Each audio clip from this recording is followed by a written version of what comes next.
कैसे हो, भ्रांतिजन अध्यास कैसे हुआ है?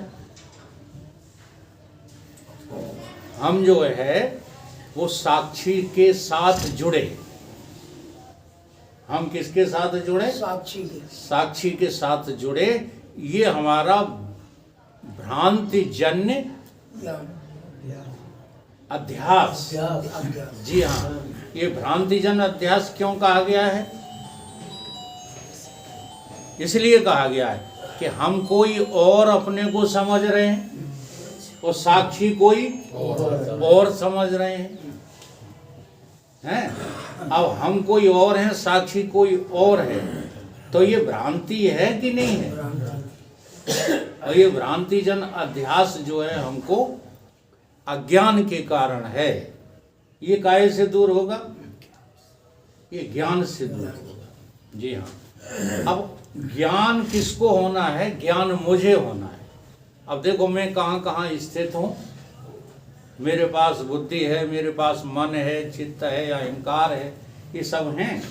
लेकिन इसमें सबसे प्रधान क्या है? बुद्धि। मेरे पास सबसे बढ़िया वस्तु कोई है परमात्मा की तरफ चलने के लिए, तो वो बुद्धि है। और मैंने क्या किया है?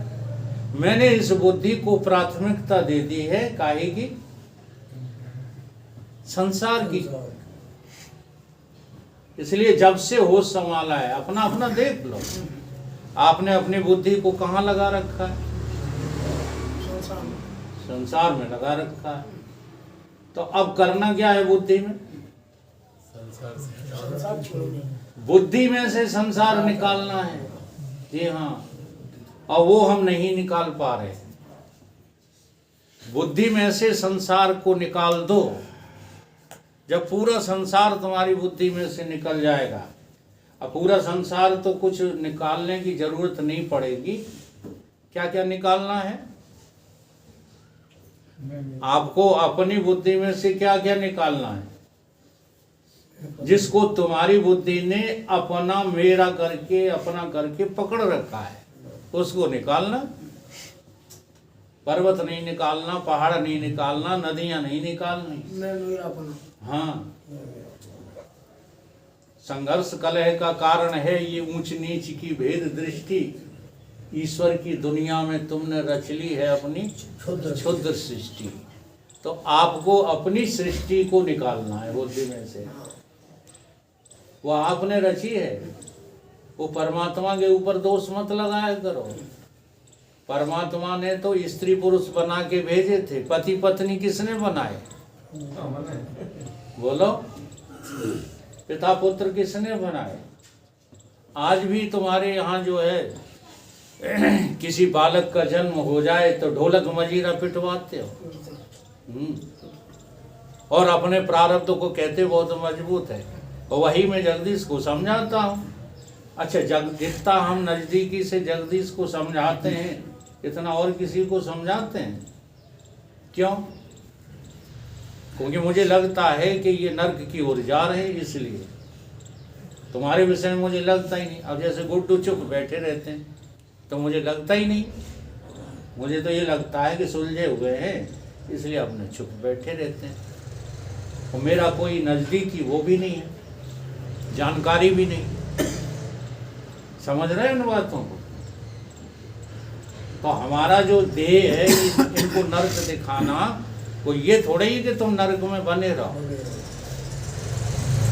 अच्छा, नर्क नहीं, खुशी है कि नहीं? हम इस बात को अनुभव करके कहते हैं।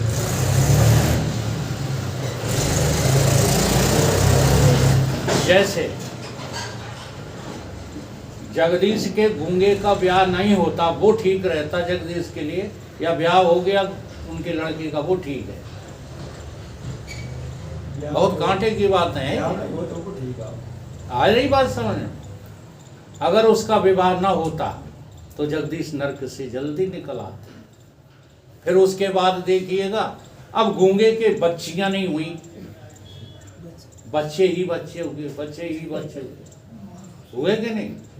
हर बच्चे पे खुशी हुई, और बच्ची होती तो थोड़ा बहुत तो अच्छा एक बात बताओ, किसी के यहाँ बच्ची होती है तो ये झूठ मूठ कहते हो आप कि मेरे यहाँ लक्ष्मी आ गई, कि हृदय से कहते हो? झूठ मूठ कहते हो, क्योंकि सच्ची बात आपको पता ही नहीं। बातें ना करो, लक्ष्मी आई है कि लक्ष्मी जाने की तैयारी है। अब सच्चाई नहीं स्वीकार करते हो, बात कुछ और है, मुंह से कुछ और कहते रहते हो। समझ रहे हो? तो ये जो नाती पर नाती आए, नाती भी, ये नरक की तैयारी है, ये स्वर्ग जाने के उपाय ही नहीं है। क्यों? क्योंकि हम सुखी होते गए, हम सुखी होते गए, और उसमें इतनी बुरी तरह बिध चुके हैं कि वहां से निकलना मुश्किल पड़ रहा है। और भगवान इसलिए ऐसे भजन बनाए गए, महान पुरुषों ने ऐसी बातें कही, अगर दुखों से चोट खाई न होती तो प्रभु तेरी याद फिर आई न होती, अगर अभाव ना होता, जी हाँ, तो भगवान कैसे याद आते, भगवान की तरफ कैसे बढ़ते।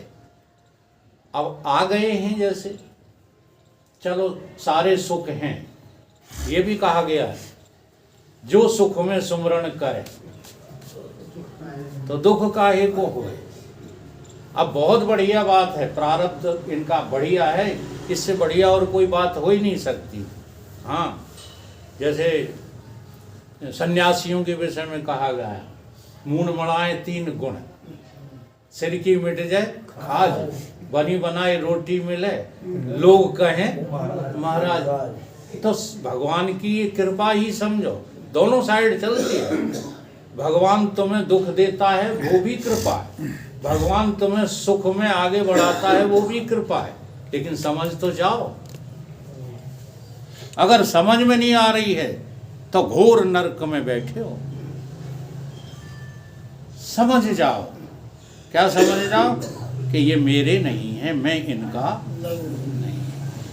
जब तक ये बात नहीं समझ पा रहे हो तब तक तो ये तुम्हारा जो प्रारब्ध है तुम्हें नरक ही इसलिए भ्रांति जन्य जो हमारा अध्यास है वो ज्ञान से ही टूटेगा। आपकी बुद्धि ने खूब कमाल किया है, अब इस बुद्धि के कमाल को समझो, ये कमाल और कर सकती है, ये इनको अपने में से निकाल भी सकती है, ये बुद्धि का ही कार्य है। तो अपनी बुद्धि को अब कहाँ लगाओ? इन सारी जो है भोग विलासों को, इन सारी उपलब्धियों को निकालने में लगाओ। ये मेरे नहीं है, ये मैं नहीं, तो फिर ये सुख भी काम आ जाएगा। अगर इस सुख में उलझे रह गए कि ये मेरे हैं, मैं इन्हीं के लिए जी रहा हूँ, मैं पाप भी इन्हीं के लिए कमा रहा हूँ, जी हाँ। अब उन बातों को मैं, बारीकी बातों को मैं समझता हूँ, आप नहीं समझते। आपको लगता है ये पैसा कमाना पुण्य है, पैसा कमाना किसी हाल में पुण्य नहीं है। मैं इसलिए थोड़ी कह रहा हूँ कि मैं कमा नहीं पाया। देखो, कमा जरूर नहीं पाया, लेकिन कमाने में कसर नहीं छोड़ी, लगे उसी में रहे, इसलिए तो आधी जिंदगी बेकार चली गई। तो अब क्या करना है? बुद्धि को रिक्त करना है। बुद्धि रिक्त हुए बिना भ्रांति जन्य संस्कार का आपको बोध होगा ही नहीं। और जब बुद्धि खाली हो जाएगी तब यही बुद्धि जो है अपने आप निर्णय करेगी, अरे जो मैंने अभी तक जो है सब जमा कर रखा था ये भ्रांति थी, भ्रांति के अलावा और कुछ नहीं था। और जब बुद्धि जो है ऐसा स्वीकार कर लेगी तो इसमें तुम्हारा वो देव, कौन सा देव? अब देखो, ये जो भ्रांतिजन संस्कार जिनका टूटा है उन्हें या तो गुरु कहा है या भगवान, या तो ईश्वर कहा है या गुरु कहा है। तो ईश्वर के लिए भी साक्षी शब्द आया है और गुरु के लिए भी साक्षी ही शब्द आया है। इस लोग दोनों बोल देते हैं। ईश्वर के लिए कहा गया, एको देवः सर्वभूतेषु गुणः सर्वव्यापी सर्वभूतरंतात्मा कर्म अध्यक्ष सर्वभूतादिवासा साक्षी। चेता केवलो निर्गुणस्य। उस बुद्धि में, जिस बुद्धि में संसार नहीं रहता, साक्षी प्रकट हो जाता है, वो ईश्वर होता है। वो ईश्वर से किसी मायने में कम नहीं है, और वो ही गुरु होता है। इसलिए ब्रह्मानंदम, दूसरा श्लोक इसके लिए, ब्रह्मानंदम परम सुखदम केवलम ज्ञान मूर्ति द्वंद्वातीतम गगन सदृशम तत्त्वमस्यादि लक्ष्यम एकम नित्यम विमल मचलम सर्वधी साक्षी भूतम। जब तक आपका बुद्धि में साक्षी प्रकट नहीं है, तब तक आपकी बुद्धि में कचरा भरा पड़ा है। अब उस बुद्धि को तुम कहते हो स्वर्ग है, तो मेरी समझ में नहीं आती कि वो बुद्धि तुम्हें स्वर्ग ले जाएगी। वो तो बुद्धि नरकई में ही ले जाएगी। अब क्या होगा? जब बुद्धि में साक्षी प्रकट हो जाएगा तो जानते हो बुद्धि नाम की चीज ही खत्म हो जाएगी। क्योंकि साक्षी जो है वो सीमित नहीं है, साक्षी तो व्यापक है, साक्षी तो आत्मा है, साक्षी तो चैतन्य है। अब चेतन और चैतन्य की चैतन्यता, इसको क्या कहते हैं? इसको कहते हैं सहज अध्यास, सहज तादात्म्य। ये तादात्म्य हुआ थोड़ा ही है, ये तो तुम्हारा स्वभाव है। जहां पानी तहां लहर नहीं है, जहां कपड़ा, हाँ, जहां सूत तहां कपड़ा, जहां है छाया शरीर, हाँ एक ही बात है। अब कभी तुम जुदा नहीं हो सकते। तो इसको जो है क्या कहेंगे? अध्यास नहीं कहेंगे, ये तो स्वभाव है। इसलिए ये सहज है, सहज अध्यास। इसका नाम क्या रख दिया? स्वरूपा अध्यास या सहज अध्यास। इसको हमें निवृत्त नहीं करना, निवृत्त हमको कर्मज करना है और भ्रांति जन्य जो है निवृत्ति होना है। अब जब बुद्धि नहीं रहेगी तो मैं ही मैं तो रह जाऊंगा। अब बताओ, जब मैं ही मैं हूं तो अब मुझे क्या चिंता है, क्या करना है, क्या धरना है, क्या पालना है, क्या पोषना है? ये ब्रह्मत्व, ये विष्णुत्व, ये शंकरत्व सब खत्म। किसके खत्म होने से? इसका बहुत बढ़िया उदाहरण दृष्टांत देते हैं हमारे युग पुरुष जी। वो कहते हैं, एक आपने खिचड़ी देखी होगी, वो खिचड़ी कभी गर्भवती नहीं होती, खिचड़ी कभी गर्भवती नहीं होती, और एक बार गर्भवती हो जाए तो जीवित नहीं बचती, मर जाती है। ये घोड़े की एक वैरायटी है, खिच्चर और खिचड़ी। तो खिचड़ी कभी गर्भवती नहीं होती, और एक बार हो गई तो फिर मर जाती है। ऐसे ही बुद्धि में कभी साक्षी भाव जगता नहीं है, और एक बार जग गया तो बुद्धि समाप्त। फिर उसको जो है बुद्धि का अभिमान थोड़ी होता है। तो एक हम बुद्धि से मिलकर ज्ञानी होते हैं, जरा ध्यान दो। बुद्धि से मिलकर जब ज्ञानी होते हैं तो वो बौद्धिक ज्ञान होता है, जैसे आप सबको हो गया है। मुझे ऐतराज नहीं, आप सबको कौन सा ज्ञान हो गया है? यही वाला हो गया। अभी खिचड़ी तो जिंदा है, क्यों? क्योंकि वो गर्भवती हुई ही नहीं। एक बार तुम्हारी बुद्धि में साक्षी प्रकट हो जाए तो सारे अभिमान सब खत्म। ये अभिमाने गलते विज्ञाते परमात्मा। फिर क्या होगा? फिर ये होगा कि जो तुम कण कहते हो ना, वो कणवण नहीं होते, उन कणों में पूरे के पूरे तुम ही होते हो, पूरे के पूरे। भूतेषु भूतेषु विचित्र धीरा, हर जगह आप ही हो, आपके अलावा और कोई भी है नहीं। ऐसा तुम्हें मरने से पूर्व पता लग जाता है। क्या लग जाता है? कि हम तो अमृत स्वरूप हैं, हम कभी मरते नहीं। ये जो है गजब हो जाता है, और इसी को जागना कहते हैं, इसी को आंख का खुलना कहते हैं। पलट नाहक भूंगता जोगी देखे स्वान, जगत भगत सो बैर है चारों युग पर नाम। अगर जगत के तुम कुछ बने हुए हो तो अभी ब्रह्म नहीं हो, कल्पना भी मत करना। जी हाँ, आप साक्षी हो गए तो जगत रहता ही, जगत नाम की चीज ही नहीं, रहेगा कहां से? बताओ, लहरें कोई चीज है? जल ही जल है। अब विचार सागर में एक सूत्र आया है, वो लगता तो ये लोगों को ये अभिमान कर रहे हैं, लेकिन वो अभिमान वाली बात नहीं, वो मेरा स्वभाव है।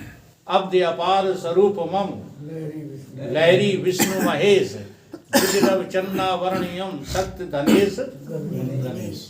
ये सब कौन है? हमारी लहरें हैं। हाँ, ब्रह्मा विष्णु लगती हैं। बता, जरा सा किसी मंदिर के सामने से निकलते हो, दुख होती है, 10 बार प्रणाम करोगे, हाल सर झुक जाता, वो सिर जैसे नहीं झुकता है। डरे हुए हो अंदर से। जी हाँ, और नहीं तो अगर तुम्हें बोध प्राप्त हो गया है तो जरा सी गर्दन झुका ली, दीदार हो गया है। कहीं दूर है, कहीं देर है, परमात्मा तुमसे देरी में मिलेगा, दूर मिलेगा। अरे साक्षात तुम्हारा स्वरूप ही तो परमात्मा है। इसलिए भगवान कहते हैं अर्जुन से, तू देख सकता है नहीं इन नेत्रों से मम रूप को, देता अलौकिक नेत्र हूँ लख मम स्वरूप को। मम स्वरूप माने ये नहीं कह रहे हैं कृष्ण, हाँ हमें देखो, नहीं कह रहे मम स्वरूप को। मम स्वरूप माने स्व आत्म स्वरूप को, है ना। तो इसी पर हमारे गुरुदेव ने एक भजन लिखा है, आंख खोलो देख लो कण कण से वो हम गा रहा है। आंख खोलो देख लो कण कण से वो हम गा रहा है। मैं वही हूँ जो पूर्व था ये आत्मा बतला रहा है। मैं वही हूँ पूर्व था ये आत्मा बतला रहा है। आंख खोलो देख लो कण कण से वो हम गा रहा है। आंख खोलो देख लो कण कण से वो हम गा रहा है। मित्र में और शत्रु में पूर्ण हरा आलोक जिसका, मित्र में और शत्रु में पूर्ण हरा आलोक जिसका। है टिके ब्रह्मांड सारे जान है तू जान सबका। ब्रह्मांड में जान है तू जान सबका। सूर्य तारों में चमकता बिजलियां दमका रहा है। सूर्य तारों में चमकता बिजलियां दमका रहा है। आंख खोलो देख लो कण कण से वो हम गा रहा है। आंख खोलो देख लो कण कण से वो हम गा रहा है। लहर जल से ही बनी है और बुध बुध भी बिचारा। लहर जल से ही बनी है और बुध बुध भी बिचारा। नास किंचित ना ही हुआ जल हुआ सारे का सारा। नाश किंचित ना हुआ जल हुआ सारे का सारा। डूब करके भी तो बुल्ला जल ही होने जा रहा है। डूब करके भी तो बुरा जल ही होने जा रहा है। आंख खोलो देख लो कण कण से वो हम गा रहा है। आंख खोलो देख लो कण कण से वो हम गा रहा है। आंख खोलो देख लो कण कण से वो हम गा रहा है। आंख खोलो देख लो कण कण से वो हम गा रहा है। मोह निद्रा से उठो ये स्वप्न तुमको भासता है। मोह निद्रा से उठो ये स्वप्न तुमको भासता है। और अपना रूप देखो स्वामित्व है ना दासता है। और अपना रूप देखो स्वामित्व है ना दासता है। मुझ में ही ये स्वप्न आया और मुझ में जा रहा है। मुझ में ही ये स्वप्न आया और मुझ में जा रहा है। आंख देखो आंख खोलो देख लो कण कण से वो हम गा रहा है। आंख खोलो देख लो कण कण से वो हम गा रहा है। ब्रह्मा में मेरे आधार में ही सृष्टि का निर्माण करते। ब्रह्मा मेरे आधार में ही सृष्टि का निर्माण करते। और शंकर भी मुझी में विश्व का संहार करते। और शंकर भी में विश्व का संहार करते। अच्छा देखो, ये लगता है कि शंकर भगवान ने मार डाला, क्या लगता है? ना ना ना, ये लगता है किसी किलर ने उसको मार डाला, यही तो लगता है। जबकि ये संहार का काम किसका है? अच्छा, ये कहाँ मिलेंगे शंकर भगवान? कहाँ से बैठकर करते हैं संहार? यही सब गड़बड़ है। अहंकार शिव, देखो वहीं बैठ करके काम कर दिया, वहीं बैठे हैं और वहीं बैठ करके तुम्हारी बुद्धि को पलट दिया, अहंकार बढ़ा दिया और अहंकार बढ़ गया, सोई लड़ मरे और मर गए। देख लो, अहंकार शिव बुद्धि अज शशि मन चित्त मनुज रूप सचराचर, ये रूप राशि भगवान। तुम भगवान से कहीं भी कम नहीं हो, लेकिन भगवान से कम बने हो, इसलिए तुम्हें सुख दुख जन्म मृत्यु मान अपमान ये सब परेशान करना। आंख खोलो देख लो कण कण से वो हम गा रहा है। आंख खोलो देख लो कण कण से वो हम गा रहा है। ब्रह्मा मेरे आधार में ही सृष्टि का निर्माण करते। ब्रह्मा मेरे आधार में ही सृष्टि का निर्माण करते। और शंकर भी मुझी में विश्व का संहार करते। और शंकर भी मुझ में विश्व का संहार करते। मुझ में ही बनता सिनेमा देखने में आ रहा है। मुझ में ही बनता सिनेमा देखने में आ रहा है। आंख खोलो देख लो कण कण से वो हम गा रहा है। आंख खोलो देख लो कण कण से वो हम गा रहा है। मैं वही हूँ जो पूर्व था ये आत्मा बतला रहा है। मैं वही जो पूर्ण था ये आत्मा बतला रहा है। आंख खोलो देख लो कण कण से वो हम गा रहा है। आंख खोलो देख लो कण कण से वो हम गा रहा है। मैं पूर्ण परमानंद हूँ, मुझ में नाश की हस्ती नहीं। मैं पूर्ण परमानंद हूँ, मुझ में नाश की हस्ती नहीं। एक बार आपको पता चल जाए कि मैं पूर्ण, पूर्ण माने सब कुछ, हाँ, आकाश पाताल धरती सारे लोग मैं ही हूँ। अब बताओ तुम्हें कौन मारेगा? तुम मरोगे, तुम जन्मोगे, तुम सुखी होगे दुखी होगे। तो ये कोरा भ्रम पाल लेते हो कि ज्ञान हो गया। हाँ जी, इसलिए साधना रत रहो। साधना का कभी त्याग नहीं, सत्संग का कभी त्याग नहीं। अब देखो ना, इतने इतने बड़े महापुरुष आज भी शरीर काम नहीं करता है। जी हाँ, हमारे गुरुदेव का शरीर ऐसे ऐसे डुलता था, ऐसी हालत थी उनकी कि एक सेकंड को भी टिकता नहीं था, ऐसे ऐसे हलता था शरीर। और उसके बावजूद भी भक्त आ जाते थे तो प्रवचन करने लगते थे। क्यों? इसीलिए कि जो ज्ञान तुम्हें प्राप्त हुआ है वो ज्ञान रहेगा तभी जब उसको तुम अभ्यास में लोगे। और अभ्यास नहीं, भजन किसका? ये जो भजन हम लोग करते रहते ना, वो अभ्यास का नाम है। इसलिए प्रश्न खड़ा होता है, भजन हम किसका करें? भजन तुम उसका करो जो तुम हो, और किसी का भजन होता ही नहीं। बाकी तो प्रारंभिक साधनाएं हैं, उसका नाम भजन नहीं है। जैसे किसी मूर्ति को जो है अपने ध्यान में लाना या और कुछ पूजा पाठ करना, अन्य बातें करना, वो भजन थोड़ी है। भजन तो ज्ञान के बाद ही होता है। पहले जानो कि तुम कौन हो, फिर उसके बाद उसका अभ्यास करो।